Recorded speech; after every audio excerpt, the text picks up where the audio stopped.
প্রিয় দর্শক, BD weather আপডেটসে সকলকে স্বাগত জানাই। এই মুহূর্তে আবহাওয়ার যে বিশেষ পরিস্থিতি তৈরি হয়েছে ঘূর্ণিঝড় রিমালের জন্য, সেটি সম্পর্কে এই ভিডিওতে জানিয়ে দেওয়া হবে। তাই ভিডিওটি স্কিপ না করে সম্পূর্ণ দেখার জন্য অনুরোধ রইল এবং অবশ্যই সাবস্ক্রাইব করে রেখে দেবেন চ্যানেলটিকে, যাতে পরবর্তী আপডেটগুলো সবার আগে আপনার কাছে পৌঁছে যেতে পারে। এই মুহূর্তে বাংলাদেশের খুব কাছাকাছি, উপকূলবর্তী এলাকার খুব কাছাকাছি অবস্থান করছে ঘূর্ণিঝড় রিমাল।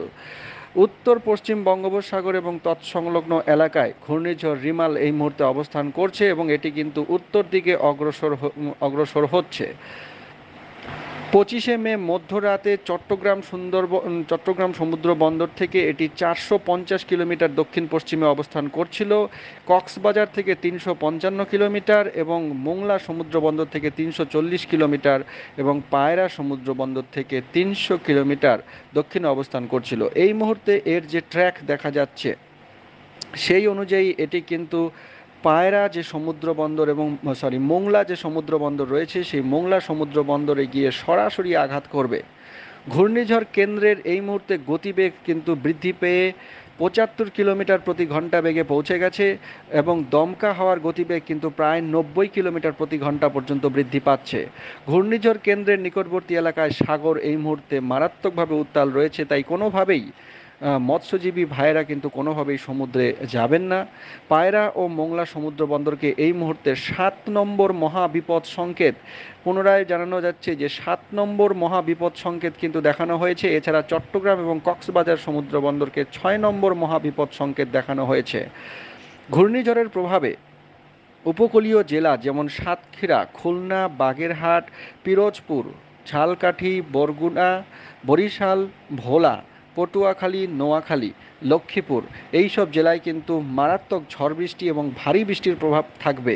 এছাড়া ফেনী, কুমিল্লা, চট্টগ্রাম, কক্সবাজার এবং তাদের আশেপাশের যে দ্বীপ এবং যে চরগুলো রয়েছে, যে নিম্ন অঞ্চলগুলো রয়েছে, লো ল্যান্ড যেগুলো রয়েছে, সেখানে কিন্তু স্বাভাবিক জোয়ারের থেকে 3 থেকে 5 ফুট বেশি উচ্চতার বায়ুতাড়িত জলোচ্ছ্বাসের জায়গাগুলো কিন্তু প্লাবিত হওয়ার সম্ভাবনা রয়েছে। ঘূর্ণিঝড়ের প্রভাবে রাজশাহী, রংপুর, ময়মনসিংহ, ঢাকা, খুলনা, বরিশাল, চট্টগ্রাম, সিলেট অর্থাৎ সমস্ত বিভাগেই দমকা ঝোড়ো হাওয়া সহ ভারী থেকে অতি ভারী বৃষ্টি, প্রায় 100 মিলিমিটার পর্যন্ত বৃষ্টি হওয়ার সম্ভাবনা রয়েছে আগামী 72 ঘন্টার মধ্যে, অর্থাৎ আজ 26 তারিখ, 26, 27, 28 তারিখের মধ্যে। উত্তর বঙ্গোপসাগর এবং গভীর সাগরে অবস্থানগত মাছ ধরার নৌকা এবং ট্রলারকে পরবর্তী নির্দেশ না দেওয়া পর্যন্ত কোনোভাবেই সমুদ্রে যাওয়া যাবে না এবং নিরাপদ আশ্রয়ে থাকার জন্য বলা হচ্ছে। আমরা উইন্ডি ট্র্যাকার থেকে দেখে নেব যে কীরকম অবস্থা হতে পারে পরবর্তী সময়ে। এই ইসিএমডব্লিউএফ যে ওয়েদার মডেল ম্যাপ রয়েছে, সেটি অনুযায়ী দেখা যাচ্ছে 27 তারিখের মধ্যে, অর্থাৎ আগামীকাল সোমবারের মধ্যে এটি সম্পূর্ণভাবে স্থলভাগে প্রবেশ করে যাবে। স্থলভাগে প্রবেশ করার পর এটি কিন্তু খুলনা বিভাগের ওপর দিয়ে রাজশাহী বিভাগের দিকে অগ্রসর হতে থাকবে এবং 27 তারিখ সোমবার এটি সারা দিন বাংলাদেশের বিভিন্ন বিভাগের ওপরে এর মারাত্মক প্রভাব বিস্তার করবে। কোথাও কোথাও গতিবেগ 100 কিলোমিটার প্রতি ঘন্টা বেগে স্থলভাগেই কিন্তু এর প্রভাব থাকবে।